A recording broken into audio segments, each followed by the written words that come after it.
Hey, John Murphy, CSSI. Let's talk about the one big beautiful bill and the binding contract date and what that actually means.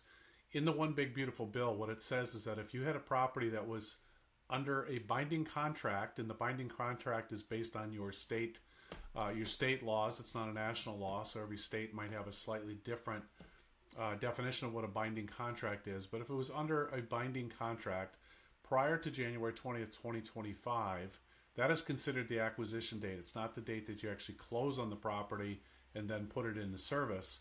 It is the binding contract date that is considered the acquisition date. So as we are transitioning into 100% bonus depreciation, and as you guys are doing deals now, of course, it's August 11th. If you're signing contracts now in the buildings closed, they go into service, they're going to get 100% bonus depreciation. But on some of these deals that you were working on late in 2024 and into the early part of 2025, some of those buildings probably are not going to get 100% bonus depreciation when push comes to shove and they finally file their taxes. Because that's the interpretation that we see in the bill.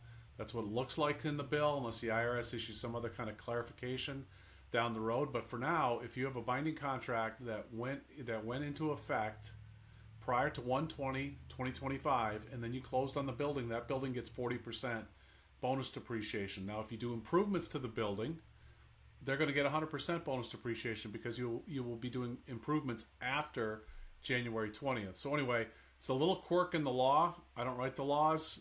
We just have to deal with them. So I just want to make sure that you understood that. I could go through any of these. This happens to be Charlotte, North Carolina. There are 86 properties that closed between January 20th and the end of February for more than $1 million. You know, there's a nice industrial building here. Here's another multifamily or apartment building here. Another industrial. Anyway, there's a lot of buildings that transacted. So just want to make sure you're aware of that.